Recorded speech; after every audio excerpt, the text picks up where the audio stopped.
인사드리겠습니다. 안녕하세요. 예, 반갑습니다. 오늘은 이제 지난 시간에 이어서요, 2013년도 3회 전기기사 전기설비 기술 기준 파워하게 한번 또 역시 해설해 보도록 하겠습니다. 뭘 버리고 뭘 버려야 될지, 뭐가 또 나오는지 그래서 한번 해볼게요. 자, 81번이죠. 81번. 자, 바로 갑시다. 발전기에 그 용량에 관계없이 자동적으로 이를 전류로부터 차단하는 장치를 해야 되는 경우를 얘기하죠. 발전기 등의 보호장치의 시설 기준입니다. 발전기 등의 보호장치 시설 기준을 말하는데요. 발전기를 보호하는 장치는 무조건 자동 차단 장치, 릴레이만 설치해라 이런 얘기죠. 자, 첫 번째가 과전류에 대해서입니다. 원래 정확히 표현하면 과전류와 과전압이에요. 그래서 모든 발전기는 그 용량에 관계없이 과전류가 발생했을 때 어떻게 해라? 이를 이제 자동 차단하는 장치를 시설해줘라 이겁니다. 그러면 과전류가 발생하지 않는다면 그렇지 않냐? 그런 뜻은 아니고요. 그냥 어떤 발전기든 용량에 관계없이 과전류가 흘렀을 때 이 발전기를 전로로부터 잘라주는 그러한 장치를 두어야 한다 이겁니다. 왜냐하면 우리가 사고라는 건요, 예측할 수 없습니다. 그것이 내부적인 요인에 기할 수 있죠. 또는 외부적인 사고에 의해서 기할 수도 있는 거예요. 내부적인 요인이라는 건 발전기 내부 자체의 수명이 다해지는 경우나 내지 이제 어떤 이 내부적 어쨌든 이 문제자가 발생했을 때 그런 것들이 있기 때문에, 자, 시험 문제에서는 이제 이 과전류에 대해서는 용량에 관계없이 보호하는 거, 요게 시험 문제예요. 지금 이 문제죠. 그래서 발전기의 용량에 관계없이 자동 차단 장치를 두어야 하는 경우죠. 바로 뭐가 된다? 과전류가 되겠습니다. 그래서 여러분들이 아시는 OCR이라는 계전기, 오버커런트 릴레이죠. 이것을 이용해서 저희가 보호를 해주죠. 자, 그 다음에 두 번째가, 나머지 부분도 나오는 부분 한번 정리해 볼게요. 만약에 문제에서 풍차라고 나오면 무조건 100kVA 이상 기억하시면 되겠습니다. 풍력 발전기를 회전시켜주는 그 회전 매체죠. 그걸 저희가 풍차라고 하는 거예요. 원동기라고 부르죠. 얘의 압력을 조절하는 그 유압장치의 압력이 현저히 저하한다. 요딴 얘기 나오는데 무조건 100이고요. 그 다음에 세 번째가 바로 수차입니다. 수차. 수력 발전기를 회전시켜주는 회전 매체가 되겠죠. 그래서 요 놈 나오면 무조건 500이 되겠습니다. 이것도 똑같아요. 압력을 조절하는 그 유압장치의 압력이 현저히 저하했다. 이런 얘기 나오고요. 자, 네 번째가 베어링의 온도가 상승된대요. 베어링 온도의 상승이 된대. 이런 얘기 나오면 무조건 2000입니다. 이 수력 발전기의 스러스트 베어링 온도의 상승이, 이런 얘기 다 필요 없어. 그냥 베어링 온도 나오면 2000. 온도 상승 나오면. 다섯 번째가 내부 고장이나 베어링이 마모된대. 이렇게 나오면 무조건 만입니다.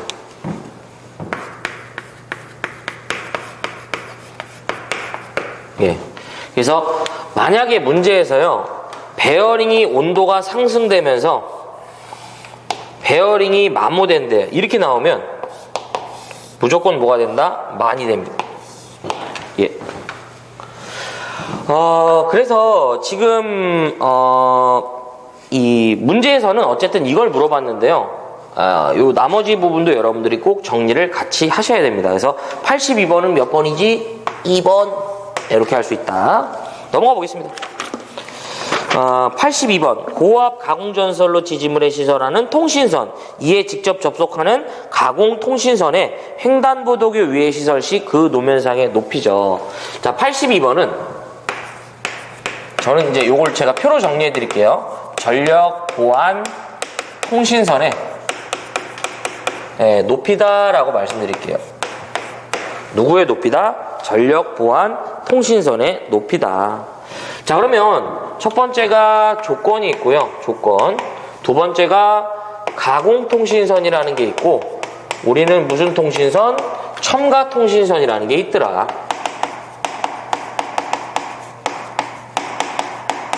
그러면 자, 가공통신선은 뭐냐면 전력 보안 통신 설비를 위해서 지지물을 세운 거예요. 하지만 첨가통신선은 기존의 저고압 가공전선을 지지하는 지지물에다가 통신선을 설치한 경우나 특고압 가공전선을 지지하는 지지물에다가 통신선을 같이 설치했다 이거죠. 이러한 통신선을 우리는 뭐라고 한다? 첨가통신선이라고 합니다. 이 문제처럼 바로 이렇게 주어져야 돼요. 고압 가공전선로의 지지물에 신선하는 통신선, 이렇게 나오는 순간 뒤에 가공통신선이라고 나와도 무시하세요. 그냥 첨가통신선이야. 이거 아니라고. 이건 아예 말도 없어. 그 말이 없어요, 이거. 자, 조건이 있는데 우리는 조건이 뭐지? 도로를 횡단. 그렇죠? 그 다음에 어디를 횡단한대? 철도를 횡단. 이 철도를 횡단할 때는 항상 어디를 기준으로 한다? 레일이죠. 그렇죠? 횡단코자 하는 그 장소의 대지면이 아닌 어디가 된다? 레일을 기준으로 한다. 그 다음에 마지막 뭐가 된다? 횡단 보도교. 이제 횡단한다고 할게 위인데 이렇게.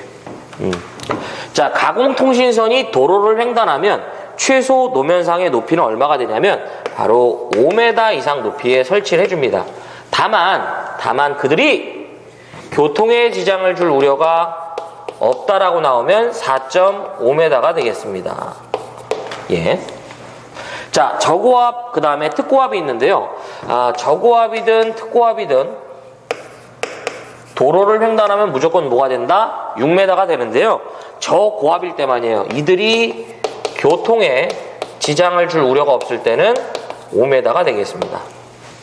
자, 철도를 횡단하면 무조건 얼마다? 우리는 6.5야. 이런 거는 뭐 그렇죠.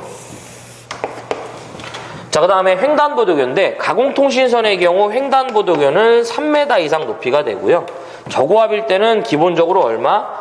3.5m 이상 높이에 설치하는데 만약에 이제 혹여 절연전선이나 내지 케이블 요딴 얘기가 주어지면 3m가 되겠다 라는 거고요. 자, 특고압은 좀 특이하게 얼마가 되냐면 횡단보도교의 경우 5m가 되겠습니다.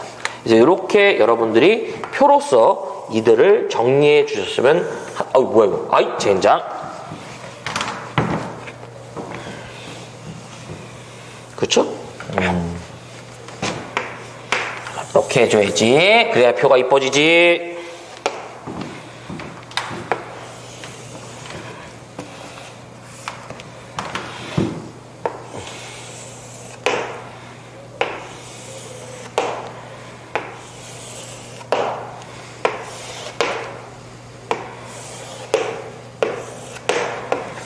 자, 이렇게 되죠. 그렇습니다. 자, 그러면 지금 이 문제에서는 누구예요? 고압 가공전선로의 지지물에 시설하는 통신선이니까 첨가통신선으로서 고압이 되겠네요. 뭘 물어본 거야? 횡단보도교잖아. 얼마야? 뭐 전선에 대한 언급이 없어. 그러니까 얼마야? 3.5지. 1번. 그렇죠? 네, 이렇게 정리 부탁드리겠습니다. 자, 이제 83번 보겠습니다. 83번과 85번을 연계해서 설명해 보도록 할게요. 보안공사와 관련된 내용입니다. 네. 보안공사다. 그쵸? 네. 보안공사. 이것도 잘 보이죠? 보안공사. 표로 한번 싹 정리해 보도록 하겠습니다. 자, 80 몇 번이냐면 3번과 5번이죠. 자, 83번과 85번이고요. 바로 어디 테마냐면 보안공사와 관련된 테마가 되겠습니다. 자, 첫 번째가 뭐가 있지? 조건. 자, 보안공사는 크게 5가지다. 저압 또는 고압 보안공사. 그 다음에 무슨 보안공사? 제1종 특고압 보안공사. 그 다음에 몇 종? 제2종 특고압 보안공사. 그 다음에 몇 종? 제3종 특고압 보안공사가 되겠다라는 얘기죠. 자, 어떤 식이든 저고압 보안공사는 물어보는 문제가 뭐냐면요. 전선의 굵기가 시험 문제입니다.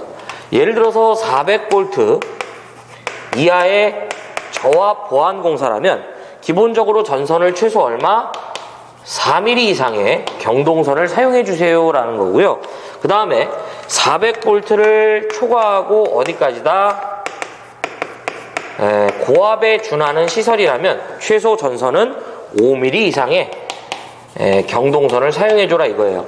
이게 미만과 이상이었다가 한국전기설비규정 반영되면서 개정됐고요. 자, 제1종 특고압 보안공사인데 어떤 시기든 이 전선로가 전압이 얼마가 돼야 된다? 35kV를 초과하는 전선로로서 몇 차 접근 상태? 제2차 접근 상태로 시설되는 경우를 말합니다. 3m 미만으로 접근하는 거죠. 그 다음에 2종 특고압 보안공사인데요. 기본적으로 전압이 얼마가 된다? 35kV 이하이면서 자, 몇 차 접근 상태? 2차 접근 상태로. 요게 이제 빨간색으로 기억한 부분이 답이 됩니다. 기억하시기 바래요. 2차 접근 상태로 시설되는 경우인데 간혹 전압이 주어지지 않고 그냥 꼴랑 2차 접근 상태로 시설된다라고 나와요. 2종 특고압 보안공사고요. 그 다음에 요 놈은 목주의 안전율도 시험에서 물어봤었어요. 목주의 안전율이 얼마가 된다? 2 이상이 된다는 거. 그 다음에 3종 특고압 보안공사인데 기본적으로 전압이 얼마? 35kV 이하인 전선로로서 몇 차 접근 상태? 이제 1차 접근 상태로 시설되는 경우를 말합니다. 근데 얘는 또 역시 전압이 안 주어지면서 몇 차 접근 상태 이렇게 물어보면 1차 접근 상태라고 주어지면서 전압이 안 주어져요. 그럴 때도 똑같고요. 추가적으로 여기서 나올 수 있는 부분이 뭐냐면 경관을 물어봐요.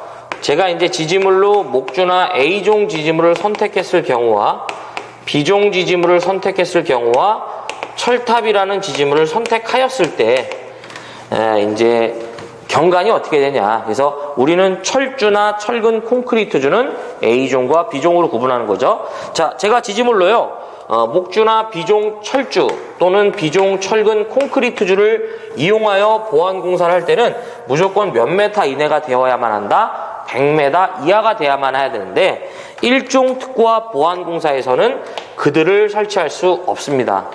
자, 그 다음에 B종인데 요거는 뭘 기억하자? 150, 150. 그 다음에 200, 200을 기억하자.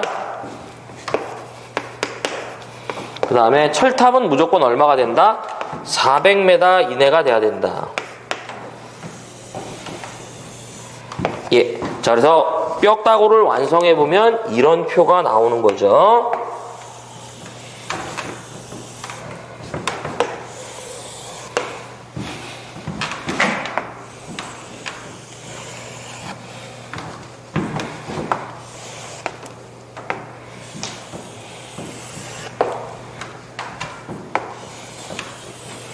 이 표도 많이 그려드려지죠, 지금.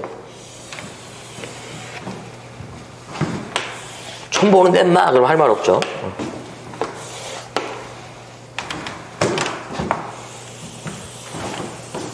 자, 그러면 갑시다. 자, 83번이죠. 특고압 가공전선로에 그 2종 특고압 보안공사를 할 수 있는 공사인데요. 83번 잠깐만 스킵할게요. 85번 먼저 볼게요. 자, 제1종 특고압 보안공사의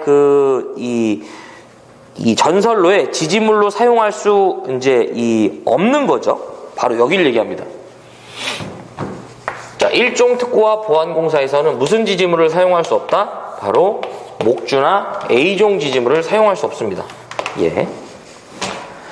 자, 그 다음에 이제 이 83번을 볼 건데요. 이게 답은 2번이에요. 왜냐하면 1번과 그 다음에 3번, 4번이 죄다 뭐가 된다? 1차 접근 상태죠. 그쵸? 예. 얘가 되는데 지금 남은 건 얘밖에 없잖아요. 그쵸? 아니 이제 그 남은 보기가 2번밖에 없는데 일단은 요거를 설명하면서요. 요거는 좀 요거 하나 더 말씀드려야 돼요. 일단은 답은 쓸게요. 83번은 2번이 맞고요. 그 다음에 85번은 몇 번이냐면 1번이 맞는 거예요. 그쵸? 예. 근데 여기서 이제 추가적으로 하나 나오는 게 뭐냐면 지금 요 지문 때문에 제가 한번 그림을 한번 다시 그려볼게요. 요거를 하면서 제가 몇 번을 연계할 거냐면 여러분들이 하나 있었는데 아이고 간지러워. 잠시만.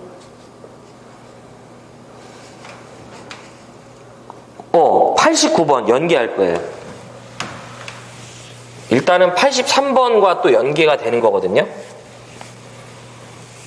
네, 일단은 요거 지워볼게요. 83번과 이제 몇 번이 연계되냐면 89번이 이제 연계가 됩니다.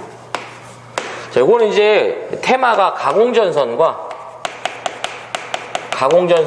약전선의 병행 설치예요. 그래서 83번이 2번이 되는 이유를 이제 말씀드리는 거예요. 자, 무슨 얘기냐? 가공전선과 가공약전선이 병행한대요. 원래 이제 이게 한국전기설비규정 반영 전에는 이걸 어떻게 저희가 이제 저런 표현을 어떻게 불렀냐면 공가한다라고 표현했습니다. 뭔 얘기냐면 이런 동일한 하나의 지지물에다가요, 가공전선, 전기선이죠. 가공전선과 무슨 전선? 약전선을 같이 설치한 겁니다. 여기서 말하는 약전선은 우리가 밖에서 말하는 통신선을 얘기하는 거죠. 네. 그러면 자, 가공전선과 약전선을 병행할 때는 자, 추가적으로 여기서도 물어봐요. 전선은, 그러니까 이 전선로의 전압은 무조건 35kV 이하에서만 가능하고요. 이 경우는 목주가 가능합니다. 그러니까 목주를 사용할 수 있어요. 또 하나가 이 경우는 어떤 시기든 제2종 특고와 보완공사를 진행하고요. 그 다음에 이 경우는 전선의 굵기를 물어보면 무조건 얼마다? 50스퀘어 이상이 됩니다. 이 부분에서도 개정이 이루어져 갔고요. 개정 전에는 55였다가 50으로 개정이 됐습니다.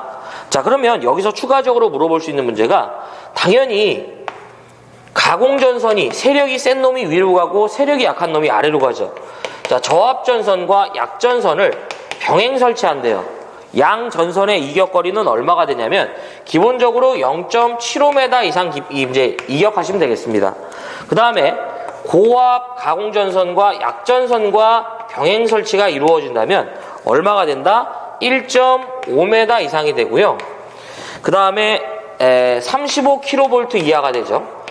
35kV 이하의 특고압 가공전선과 약전선을 병행 설치하면 양 전선의 이격거리는 기본적으로 2m 이상을 이격해야 되는데 케이블일 때만 0.5가 되겠습니다. 얘네들도 케이블인데 나온 적이 없으니까 나온 적이 없는 건 안 하는 거죠. 네. 자, 그러면 자, 이제 이 문제를 이제 83번과 89번을 다시 한번 해설해 보면요. 83번 특고압 가공전선로의 2종 특고압 보완공사 할 수 있는 경우인데 35kV 특고압 가공전선과 가공 약전류 전선을 어떻게 한다? 병행 설치하는 거죠. 이거 제가 말씀드렸죠. 이거는 몇 kV까지? 35kV 이하까지만 가능한 거니까. 그쵸? 자, 무슨 보완공사를 진행한다? 제2종 특고압 보완공사 진행하죠. 그래서 83번은 이제 그래서 이제 답이 2번 되고요. 그 다음에 쭉 오셔갖고 89번 봅시다. 고압 가공전선과 가공 약전류 전선을 동일 지지물에 고압 가공전선과 가공 약전류 전선을 동일 지지물에 설치한다. 일반적인 경우 이제 이 몇 메타 이상인가 단 고압 가공전선은 뭐 절연전선이다 뭐 이런 얘기 있는데요. 신경 쓰지 마. 그냥 1.5야. 그래서 정답은 몇 번이냐면 4번이죠. 그렇죠? 89번은 그래서 몇 번이다? 4번이 되겠습니다. 자, 반드시 하셔야 합니다. 자, 이거 지워볼게요. 자, 그 다음에 84번이죠. 요거는 94번과 같은 테마입니다. 같은 테마가 조금씩 몰려있는 문제가 나왔더라고요. 애자공사와 관련된 얘기입니다. 자, 사용전압이 380V인 뭐가 된다? 옥내 배선을 애자로 시공할 때 전선과 조형제 간의 이격거리예요. 자, 일단 먼저 한번 싹 정리해 볼게요.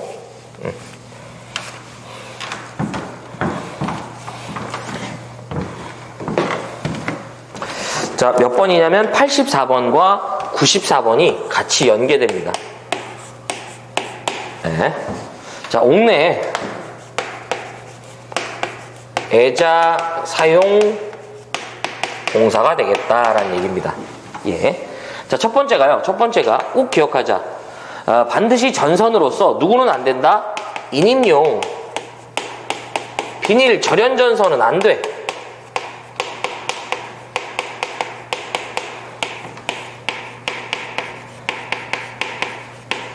이걸 저희가 무슨 전선이라고 한다? DV 전선이라고 그래요. 네, 용어로도 물어본 적이 있단 말이에요. 자, 그 다음에 두 번째가요. 어떤 식이든 전선을 특정 면, 내가 이제 칠판면을 기준으로 따라 이제 전선을 시설하면 칠판면은 전선에 대한 조형제가 되는 거예요. 자, 전선을 조형제를 따라 시설 시 얼마? 2m 이하마다 지지합니다. 예. 자, 그 다음에 세 번째가 전선과 전선 상호 간격, 그 다음에 전선과 조형제의 이격거리를 말하죠. 예. 자, 그러면 요건 제가 표로 한번 정리해 볼게요. 자, 전압이 있고요. 전선과 전선이 있고, 그 다음에 전선과 뭐가 된다? 조형제가 되겠습니다. 예. 자, 예를 들어서 내가 이제 시설하고자 하는 전압이 400V 이하라면 전선과 전선 상호 간격은 얼마가 된다? 최소 6cm 이상이 됩니다. 다만 이제 전선과 조형제는 몇 cm가 되냐면 2.5cm 이상이 되겠습니다. 자, 주로 우리가 이제 저압용 애자로서 많이 사용하는 애자는 이런 노브 애자. 이렇게 가운데 홈이 이렇게 파져 있단 말이에요. 이렇게. 그러면 이제 전선이 이렇게 가선된다 이런 얘기죠. 예를 들어서. 그러면 요 양 전선의 이제 전압이 400V 이하라면 몇 cm? 6cm. 그 다음에 여기 얘기하는 거죠. 이거 지금 이렇게 그치죠? 요 면과 우리가 이제 이 전선 간의 이격거리는 2.5다 이런 얘기예요. 자, 그 다음에 400V를 초과하는 어디가 된다? 저압이 됩니다. 자, 요때는 전선과 전선 상호 간격이 6cm 이상이고요. 그 다음에 전선과 조형제가 4.5인데 좀 특이한 게 하나 있어요. 장소가 건조한 장소라고 나오면요, 얼마가 된다? 2.5cm가 되겠습니다. 네.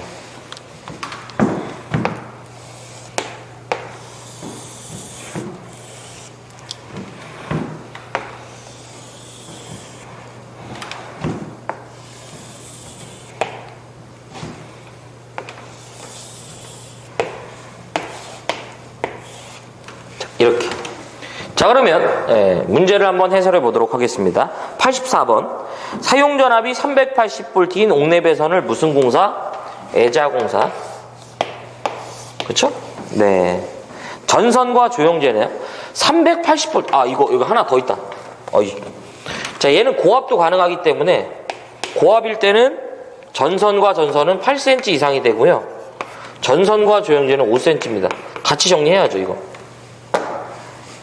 애자공사는 고압까지 가능합니다. 특고압은 시설이 불가하기 때문에 어차피 뭐 기준 자체가 없어요. 자, 그러면 지금 전압이 220이니까 400V 이하로서 누굴 물어봤다? 전선과 조형제를 물어봤네요. 그러니까 얼마야? 2.5cm가 되겠네요. 그래서 정답은 몇 번이지? 2번. 자, 94번 바로 연계해 보겠습니다. 네.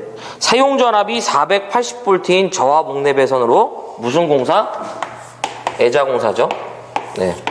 그쵸? 네. 점검할 수 있는 은폐 장소에 시설할 경우 전선 상호간 간격. 400V, 이제 80V는 400V를 초과하는 저압에 준하죠. 전선과 전선 상호 간격을 물어봤잖아. 무조건 얼마다? 6cm가 되는 거죠. 그래서 정답은 몇 번이냐면 1번으로 볼 수 있네요. 그쵸? 1번. 네. 요렇게. 그래서 애자공사와 관련된 문제가 두 문제나 출제가 됐네요. 그래서 이렇게 좀 정리를 부탁드리겠습니다. 자, 이제 지워보자.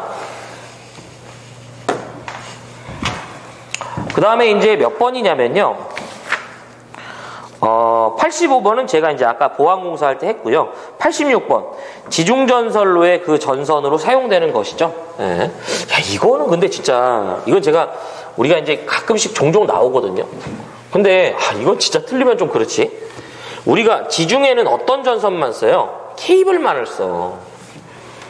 넌 솔직히 뭘 정리하기도 그래. 그쵸? 86번은 지중전선로에 사용하는 전선은 무슨 전선만 사용한다? 케이블만 사용하죠. 이 지중전선로는 가공 대비 장점이 많습니다. 다만 단점도 극명히 존재하죠. 왜냐하면 별도의 이제 공사 기간이나 공사 비용도 많이 발생되고요. 그 다음에 이제 이 냉각도 좀 곤란한 측면도 있고, 그 다음에 이제 고장점 찾기가 어려워요. 그 다음에 고장 시간이 길고, 육안상 뭐가 확인이 안 되죠. 그 다음에 이제 얘 같은 경우에는 이제 다회선 이제 포설은 유리한데 신규 수용가가 생겼을 때 우리가 빨리 대응할 수가 없어요. 그래서 좋은 점도 있지만 나쁜 점이 뭐냐면 이제 고장 기간이 길어지기 때문에 가장 신뢰성이 높은 전선인 케이블을 포설하는 거죠. 그쵸? 예, 여기서 말하는 신뢰성이라고 말씀드린 부분은 정전의 빈도라고 보시면 돼요. 그래서 기본적으로 사고가 발생하지 이제 특정 부분에서 사고가 발생되지 않도록 이제 가장 높은 신뢰성을 자랑하는 케이블을 사용합니다. 근데 이 지중전선로의 대부분의 사고는 우리가 이제 사고라는 건 두 가지 타입이야. 순간적인 사고와 영구 타입이 있는데, 가공은 대부분 순간적 사고, 낙뢰에 의한 순간적 사고가 많은 반면 지중은 아닙니다. 대부분 영구적 사고가 많아요. 특히 이제 포크레인으로 찍어 제끼는 거, 그렇죠? 그래서 이거 근데 틀리면 좀 그렇지. 그래서 지중전선의 사용전선은 뭐가 된다? 케이블이죠. 이런 건 맞춰야지. 자, 그래서 83번에, 그러니까 86번이죠. 3번이 아니라. 정답은 몇 번이냐면 4번이죠. 케이블이죠. 예. 자, 그 다음 87번. 15만 4천 볼트 변전소의 울타리 담등의 높이와 울타리 담등으로부터 뭐가 된다? 충전부까지의 합계 거리를 말하네요. 자, 87번은 발전소, 변전소 또는 개폐소 또는 이에 준하는 곳의 시설로서 무엇을 말하냐면 발전소, 변전소 등의 울타리 담등의 시설 기준을 말한다라고 보시면 되겠습니다. 발전소, 변전소, 울타리 담등의 시설이다.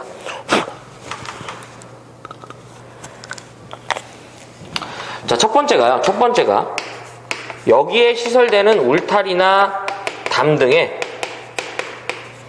최소 높이를 물어봐요. 높이는 얼마 이상이어야 되는가? 얼마가 된다? 2m 이상이 되어야 됩니다. 그렇죠? 자, 그 다음에 두 번째가 울타리 담등으로부터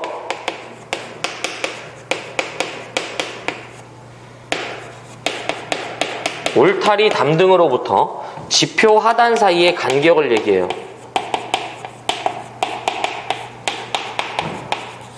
얼마 이내가 돼야 된다? 바로 0.15m 이하가 돼야 됩니다.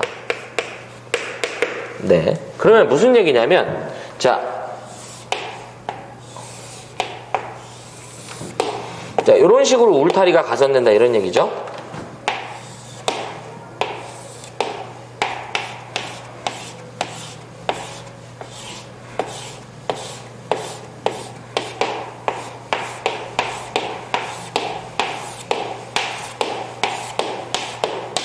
자, 이렇게 했을 때 대지면과 요 사이의 하단 사이의 간격이 존재하면 반드시 이 간격은 0.15m 이내로 제한하라 이런 얘기예요. 그 다음에 세 번째가 울타리 담등의 높이와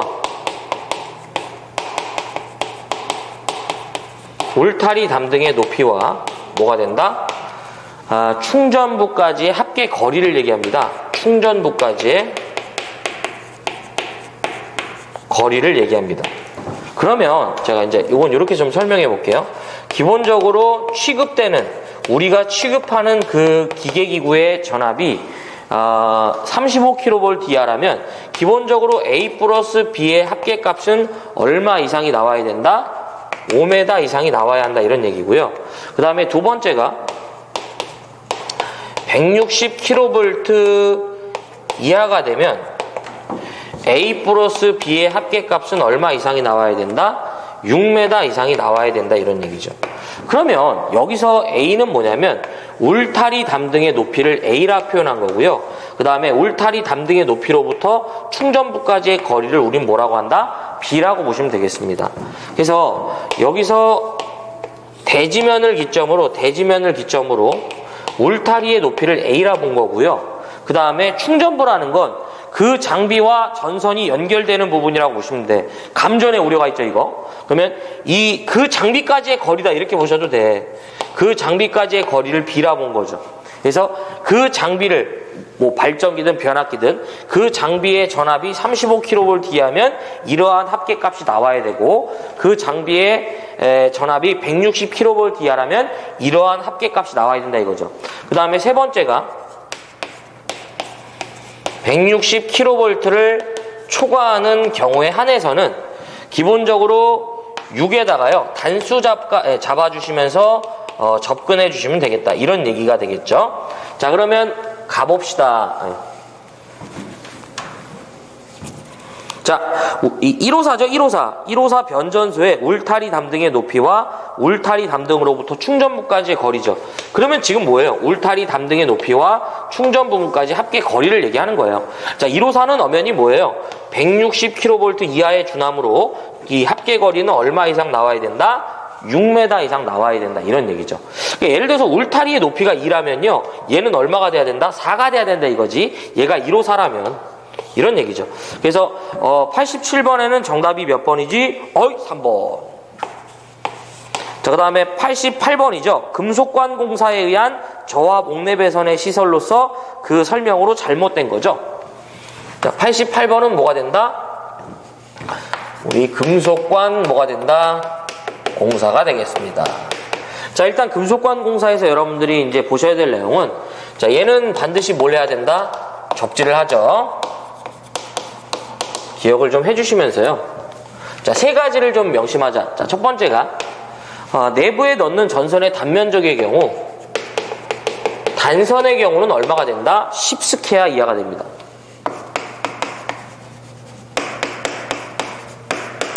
두 번째가 내부에 접속점을 만들면 안 돼요.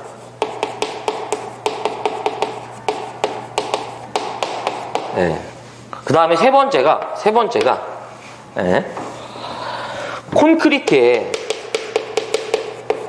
콘크리트에 매설 또는 매입된다고 그래요. 매설되는 금속관의 두께를 물어봐요. 콘크리트에 매설되는 금속관의 최소 두께는 얼마가 된다? 1.2mm 이상의 것을 매설해 주라고 합니다. 요 세 개만 보고 갑시다. 자, 그러면 88번이죠. 금속관 공사에 의한 저압 옥내 배선의 시설 중 잘못된 거. 1번 인입용 비닐 절연 전선 사용했대. 나 알겠어. 2번 아니지. 옥내 배선에서는 옥외용 전선을 안 쓰죠. 그 다음에 뭐 짧고 가는 금속관에 연선 썼다. 단면적 10스퀘어. 이건 이제 단선을 얘기합니다. 단선을 사용했다. 맞는 얘기예요. 그래서 88번은 이런 문제는 사실은 틀리면 안 되죠. 그쵸? 정답은 몇 번이다? 이제 2번이 되겠죠? 2번. 자, 그 다음에 89번은 아까 했죠. 가공전선과 약전선의 병행 설치고요. 자, 90번이에요. 백열전등 및 방전등의 전기를 공급하는 옥내전로의 대지전압의 제한값. 야, 이거는 그냥 맨날 물어볼 때 대지전압은 몇 볼트 이하인가 이렇게 물어봤다가 그냥 말 한마디만 더 준 거지. 대지전압의 제한값. 우리 대지전압은 무조건 몇 볼트예요? 300볼트잖아. 이런 거는 정말 틀리면 안 되잖아. 그래서 80 몇 번이냐면 90번이죠. 우리 이제 대지전압은 그렇죠? 무조건 몇 볼트 이하인가 이렇게 물어보면 무조건 얼마야? 300. 자, 그 다음에 여기서 정답은 몇 번이죠? 정답도 안 풀고 막 가죠. 4번. 자, 그 다음에 91번. 중성선을 다중 접지하는 것으로 그 전로에 지락이 생겼을 때 2초 이내에 자동 차단하는 장치가 되어 있는 22.9kV 특고압 가공전선과 다른 특고압 가공전선이 접근한대요. 이 경우에 이격거리는 얼마니? 단 양쪽이 전선이 뭐다? 나전선이네요. 일단 이거 지워볼게요, 제가. 91번은 제가 가공전선과 가공전선, 그 다음에 약전선, 그 다음에 안테나, 그 다음에 삭도 등과의 이격거리다라는 얘기예요. 네. 자, 그러면 첫 번째가요. 저는 어디를 기준 잡든 관계없어요. 가공전선과 가공전선 또는 가공전선과 약전선, 가공전선과 안테나, 가공전선과 삭전선, 그러니까 삭전선이래. 예, 삭도 다 똑같은 얘기죠. 케이블카 다니는 선.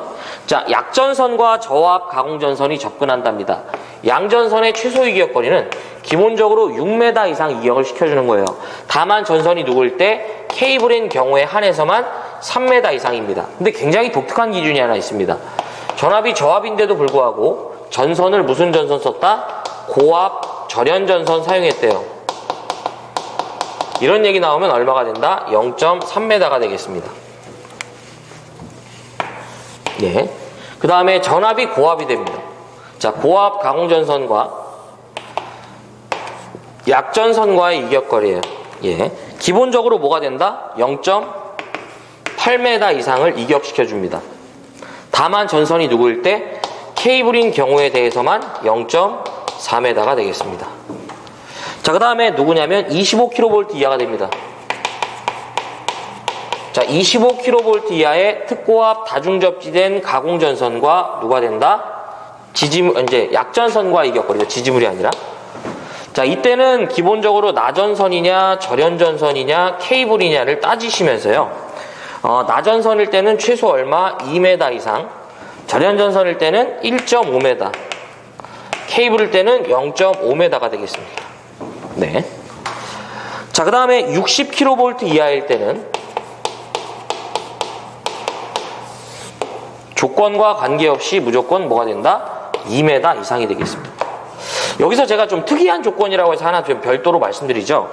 이 조건은 바로 무슨 조건이냐면 다중접지를 말합니다. 근데 시험 문제에서 이 조건일 때만 25kV 이하의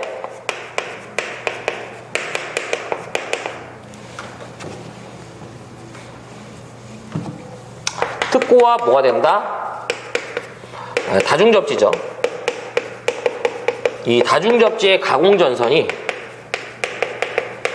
상호 접근한다 이런 얘기 나와요. 이렇게 나오면 기본적으로 전선이 나전선이냐 절연전선이냐 케이블이냐를 다 따지셔갖고요. 케이블일 때는 0.5m, 절연전선 1.0m, 나전선일 때는 뭐가 된다? 1.5m죠. 이렇게. 자, 그 다음에 60kV를 초과하게 되면 우리가 항상 계산하는 단수라는 걸 적용해 주시면 돼요. 60에 대한 기준이 2니까 기본 2에다가 단수 곱하기 어떻게 하면 된다? 0.12m 두시면 되겠다. 그러면 지금 문제에서 물어본 건 이거죠. 22,900V 다중접지된 가공전선의 상호 접근에 대한 문제입니다. 이거. 그렇죠? 그래서 전선이 무슨 전선이래요? 양쪽이 나전선이라며. 나전선이라고 주어지면 얼마가 된다? 1.5m가 되겠습니다. 자, 그 다음에 정답은 몇 번이냐면 이제 3번이 되겠습니다. 그쵸? 네, 91번은 그래서 정답이 몇 번이냐면 3번이 돼요. 예, 요렇게. 자, 그 다음에 넘어가 보겠습니다. 92번. 전선 기타 가섭선 주위에 두께 6mm, 비중 0.9인 빙설이 부착된 경우에 수직 투영 면적 1m제곱당 다도체를 구성하는 전선의 을종 풍압 하중에 대한 부분이죠. 자, 이건 지워볼게요. 92번은 을종 풍압 하중에 대한 문제입니다. 이거는 좀 갑종에 대한 정리가 일단 조금은 필요합니다. 자, 90 몇 번이냐면 2번이죠. 자, 을종 풍합 하중이 되겠습니다. 사실상 이 을종 풍합 하중은 빙설에 대한 하중이에요. 그래서 자, 이 을종 풍합 하중은 우리가 갑종에 몇 프로 적용한다? 50% 적용합니다. 자, 근데 무조건적으로 다 해주는 건 아니고요. 두께 6mm. 그 다음에 비중이 얼마? 0.9인 빙설이 지금 이 문제처럼 전선에 이제 붙어서 이제 이 상하 얼어버리는 경우를 얘기하죠. 부착된 경우를 말하는 건데, 그러면 자, 무슨 얘기냐면 여러분들 우리가 전선로를 구성함에 있어서 첫 번째가 뭐가 된다? 이렇게 가공전선로를 우리가 사용하게 되면서 지지물을 세우고 그 다음에 완금이라는 걸 부착하고 애자를 장치하고 전선을 가선하죠. 그러면 여기서 눈이 많이 오므로 인해서 하중이 추가되는 놈이 하나가 있어요. 자, 첫 번째가 지지물 보겠습니다. 지지물에 눈이 쌓여봐야 무슨 하중이 더해져. 의미 없어. 그 다음에 두 번째, 완금이 있죠. 완금. 얘도 눈이 쌓여봐야 얼마나 하중이 더해진다고. 그 다음에 애자도 그래요. 하지만 얘는 아니야. 그쵸? 얘는 아니라고요. 얘는 길어지면 길어질수록 하중이 엄청나죠. 그래서 우리가 전선에 빙설이 착빙된 상태에서 이런 식으로 전선이 이렇게 빙설이 착빙된 상태에서 얘가 주위 온도가 마이너스 2도에서 2도가 되는 순간요, 얘가 일제히 다 탈락해버려요. 그러면 얘가 다시 어떻게 한다? 눌러져 있다가 튀어 올라가잖아요. 이걸 전선의 도약이라고 그래. 이 전선의 도약으로 인해서 상간의 단락이나 금구류의 파손을 유발하죠. 우리는 이를 피하기 위해서 철탑을 어떻게 한다? 구성하는 그 암의 길이에 차를 두는 거죠. 이런 식으로. 여기. 그쵸? 예. 그래서 두께 6mm, 비중 0.9인 빙설이 전선이 부착된 경우인데, 자, 이건 전선만 제가 이제 볼게요. 우리가 구성하는 그 전선이 복도체냐 내지 다도체인 경우에는 갑종 풍합 하중 기준 하중이 얼마였었죠? 복 쭉쭉쭉이었잖아. 그쵸? 그 다음에 두 번째가 복도체를 구성하는 전선이 아닌 기타의 전선이다, 단도체다라고 주어진다고 했었죠. 단도체는 뭐예요? 기타 7레어였잖아. 그쵸? 그러면 이들의 값에 몇 프로 잡아준다? 바로 50% 적용해 주는 거죠. 그렇습니다. 예. 그래서 실제로 이제 이 빙설의 하중에서 고려가 되는 부분은 전선밖에 없죠. 자, 그러면 자, 거기 볼게요. 몇 번이냐면 을종 풍합 하중이고요. 무슨 전선? 다도체를 구성하는 전선이죠. 그래서 한 상의 전선을 최소 2가닥 이상으로 해서 한 개의 전선의 효과를 본 것을 저희는 복도체, 다도체라고 합니다. 여기에 50% 적용하니까 0.5를 취하면 얼마가 된다? 333 파스칼이 되겠습니다. 그래서 기본적인 이 갑종 풍합 하중에 대한 값들을 알고 있어야지 계산할 수 있는 부분들이죠.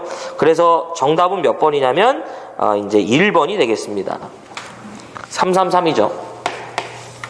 기출문제는 얘도 있으니까 알고 계셔야 돼요. 이거 이제 0.5 하면 372 또는 373이 정답이에요.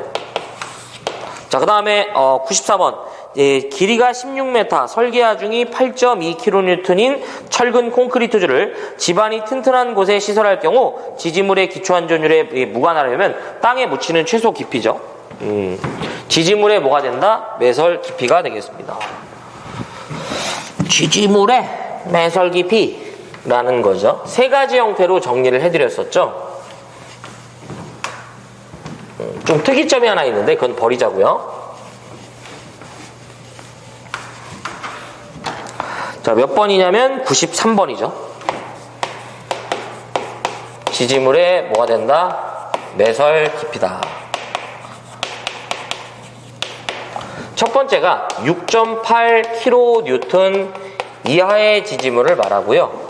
이걸 무게로 이제 우리가 9.8이라는 부분을 취해주면 700kg이 되겠습니다. 절대 이렇게 주어지질 않으니 이렇게 기억하시기 바랍니다. 이 경우에는 15m 이하인 지지물은 얼마? 자신의 길이에 얼마? 6분의 1 이상을 매설해 줍니다. 두 번째가 15m를 초과하는 지지물의 한에 대해서는 계산하지 말고요. 그냥 얼마가 된다? 2.5m가 되겠습니다. 원래 정확히 표현하면요. 여기서 추가됩니다. 16을 초과하고 20이다. 이렇게 나올 때는 2.8인데 그냥 버려. 네. 네, 여기까지 하자고요. 그 다음 두 번째가 9.8kN 이하가 됩니다. 이건 이제 6.8kN을 초과하고 9.8kN 이하의 범주에 해당하는데요. 1000kg 이하의 이제 그 지지물을 말하는데, 뭐 이렇게 어차피 또 안 주어지니까, 요걸 기억하시기 바랍니다. 요때는 기본적으로 15m 이하라면 이 값에 얼마? 0.3m 가산해 준다고 보시면 됩니다.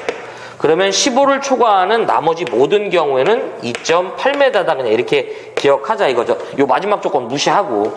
그 다음에 세 번째가 뭐가 되냐면 14.72kN이 되겠습니다. 요때는 무게를 따지면 얘가 얼마가 된다? 1500이 되겠습니다.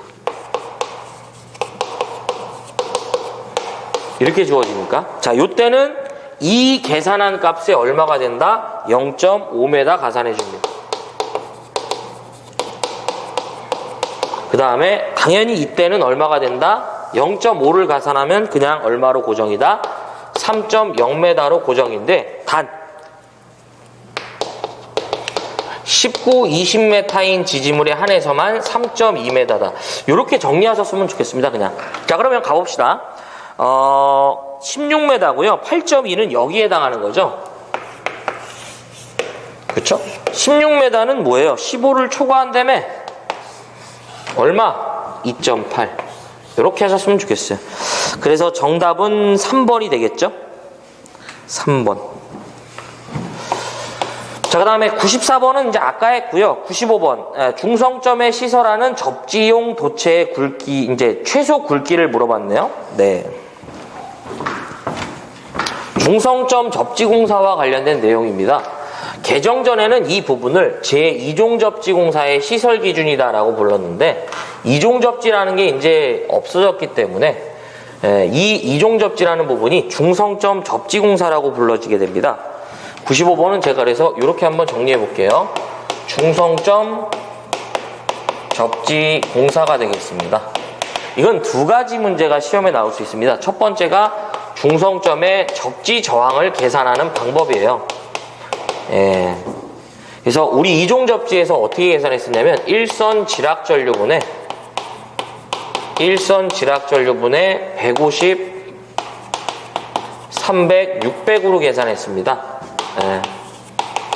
그래서 여기서 1선 지락전류는 무조건 주어지고요. 저항이라는 건 전압을 전류로 나누죠. 말은 안 했지만 150은 전압을 얘기합니다. 혼촉에 이제 의한 전압 상승분을 얘기하는데 150은 일반적인 조건이고요. 아무 조건이 없는 거죠. 하지만 두 번째 300V라는 걸 대입하려면 2초 이내에 자동 차단하는 장치가 되어 있는 경우고요. 세 번째가 600V는 1초 이내에 자동 차단하는 장치가 되어 있는 경우를 말합니다. 두 번째가 접지도체의 굵기를 물어봐요. 중성점 접지도체의 굵기는 최소 굵기가 16씩 해야 합니다. 근데 조건이 있어. 뭐냐면 만약에 25kV 이하의 다중접지의 경우나 고압전로다 이런 얘기가 주어지면 16으로 출발하는 게 아니라 뭐가 된다? 6으로 출발합니다. 그래서 지금 문제는 단순히 그냥 중성점 접지도체의 굵기만을 물어본 거죠. 그쵸? 그래서 얼마가 답이 돼야 되냐면 16이 답이 돼야죠. 2번입니다. 2번. 요거는 요 정도만 기억하시면 뭐 더 이상 물어볼 게 없어요. 예전에도 이종 접지에 대해서 이제 이렇게 물어봤었는데 요게 이제 그 1종, 2종, 3종 이런 개념이 없어졌죠. 자, 그 다음에 96번. 터널 내에 교류 220V의 애자를 이용해서 공사할 때 노면상 높이죠. 자, 96번은 바로 뭐가 되냐면 터널 안 전선로가 되겠습니다. 터널 안 전선로. 요거 이제 개인적으로 마이너스 0.1, 마이너스 1 같이 기억하시기 바라고요. 첫 번째가 아무 말이 없는 터널안은 이제 열차나 자동차의 전용 터널안이라고 보시면 돼.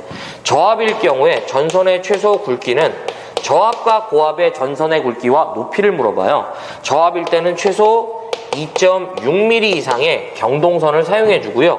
두 번째가 이들의 높이인데 앞에서 0.1을 해준 게 요 값에 0.1을 빼주면 얼마가 된다? 2.5m가 나오겠죠. 야, 이건 미리고 메다인데 그 얘기하는 거 아니죠.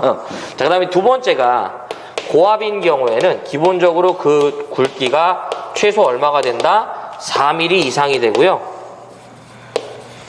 네, 두 번째가 이들의 높이인데 요것도 이제 위에서 마이너스 1을 한 게 여기서 마이너스 1을 빼갖고요. 그냥 숫자로만 3m 이상이 되겠습니다. 요 정도만 기억해 주세요. 나머지는 좀 그닥이에요. 그래서 96번은 지금 220V의 그 터널안 전선로로서 이 높이를 물어본 거죠. 그래서 220V는 이제 저압이고요. 높이 물어본 거잖아. 얼마? 2.5m가 되겠습니다. 그래서 정답은 몇 번이냐면 2번이 되겠네요. 자, 그 다음에 97번 봅시다. 태양전지 발전소에 시설되는 태양전지 모듈에 대한 그 개폐기의 시설로서 이제 잘못된 건데 이거 기억나시는지 모르지만 97번이죠. 우리 기술 기준에서 태양광과 관련된 이 얘기 물어보면 저는 딱 두 가지만 보자고 했어요. 첫 번째랑 두 번째. 첫 번째가 뭐냐면 그 굵기가 얼마가 돼야 된다? 2.5스퀘어 이상의 연동선이어야 되고요. 또 하나가 뭐가 된다? 애자공사라는 게 안 된다라고 좀 기억해 달라고 했었죠. 요거 빼고 뭐 이제 뭐 극성을 표시한다 뭐 이제 이런 것도 있긴 한데 주로 요 두 가지만 이제 좀 꼭 기억하시기 바래요. 자, 갑시다. 잘못된 거죠.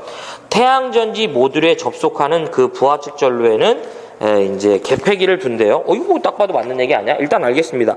옥내에 시설할 경우 금속관, 합성수지관, 애자 아니잖아. 그쵸? 몇 번이야? 2번이고요. 3번 맞아요. 태양전지 그 모듈에 병렬로 접속되는 그 전로에는 과전류 차단기를 두고요. 그 다음에 전선은 2.5스퀘어 이상의 이제 이 연동선 사용한다. 맞는 얘기죠. 정답은 그래서 몇 번이냐면 2번이 되겠습니다. 라스트 문제네요. 98번. 수소 냉각식 발전기 안에 수소의 순도가 몇 프로 이하로 저하한 경우에는 경보장치를 설치하냐 이거죠.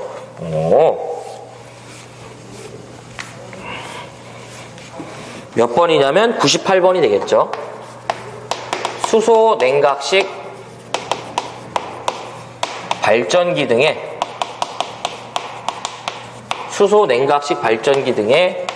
시설이 되겠습니다. 사실 이제 그 출력을 증대하는 좋은 방법은 신도체를 뭐 계속 이제 뭐 만드는 거 뭐 그런 것도 중요하지만 근본적으로 냉각이 참 좋죠. 그래서 냉각을 뭘로 하냐 이건데요. 물과 수소, 이제 그 공기와 수소 물인데, 이 수소라는 게 이제 이 공기 대비, 이건 이제 간접 냉각 개념이거든요. 이들 공기랑 수소는. 그래서 이제 좋은 점도 많지만 취급 시에 굉장히 주의를 해야죠. 그래서 이 일정 부분 공기와 접촉하면 폭발하기 때문에 취급에 유의를 해야 돼요. 그래서 얘 같은 경우에는 반드시 수소의 압력과 무엇을 계측해야 된다? 온도를 계측하는 장비가 있어야 돼요. 두 번째가 이 수소는 제가 지금 말씀드렸잖아. 일정 부분 공기와 접촉되면 폭발하기 때문에 반드시 밀폐 구조여야 돼요. 그래서 밀봉부로부터 그 누설된 발전기의 밀봉부로부터 그 누설된 수소를 어떻게 해야 된다? 이 수소가스를 외부로 방출해야 돼요. 그 다음에 마지막 세 번째, 내부의 그 수소의 순도가 85% 이하가 되면 수소의 순도가 낮아진다는 얘기는 새고 있다는 얘기잖아요. 이하 시에는 뭘 설치한다? 경보하는 경보장치를 시설합니다. 라는 거죠. 예. 그래서 자, 지금 문제에서는 수소냉각식 발전기 안에 그 수소의 순도가 몇 프로 이하로 저하한 경우 경보하는 이제 그 장비를 이제 이 장치를 설치하냐 이건데요. 수소의 순도가 얼마? 85% 이하가 됐을 때 경보할 수 있는 경보 장치를 시설하라 이런 얘기죠. 그래서 정답은 몇 번이냐면 3번이 되겠네요.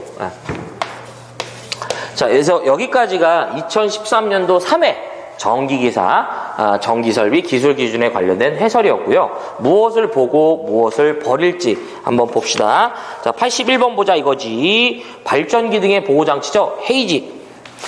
자, 그 다음에 82번 첨가 통신선의 지표상 높이가 되겠습니다. 해야 됩니다. 두 개 다 이제 제가 가공이랑 첨가 둘 다, 그러니까 전력 보안 통신선 요거 두 가지 꼭 기억하시고요. 83번, 그 다음에 85번 보안공사와 관련된 얘기고, 해야 돼요. 근데 이제 83번은 보안공사지만 이제 가공 약전줄 전선의 그 병행 설치져 있죠. 가공 전선과 그 부분과 연계되는데 어쨌든 해야 됩니다. 84번도 이제 94번과 애자공사와 연계됐었죠. 해야죠. 자, 85번 말씀드렸고, 자, 86번, 이런 거 틀리지 말자. 해야죠. 87번 발변전소 울타리 담등의 시설이죠. 헤이지. 88번 금속관공사 해야죠. 89번, 이제 가공전선과 약전선의 병행 설치죠. 합시다. 그 다음에 90번 대지전압 준업 문제고요. 해야죠. 91번 가공전선과 가공전선, 약전선, 안테나, 삭도 등과의 접근 교차 시기역거리죠. 해야 되고요. 92번 을종풍합 하중 합시다. 93번 지지물의 매설 깊이 해이죠. 94번 애자공사 하자고 했잖아요. 자, 95번 중성점 접지공사에 관한 시설이죠. 합시다. 96번 터널안 전설로 하고요. 97번 태양전지와 관련된 이제 이 두 가지 꼭 기억해 주시고요. 98번 이렇게 정리해 주시면 되겠다. 라는 거죠. 그래서 이번 회차는 뭐 이제 특별히 버리는 문제는 없어요. 그래서 여기까지가 이제 2013년도 3회 전기기사, 전기설비 기술기준에 관련된 해설이었습니다. 시청해주셔서 고맙고요. 저는 다음 회차 때 이어서 뵙겠습니다. 고맙습니다.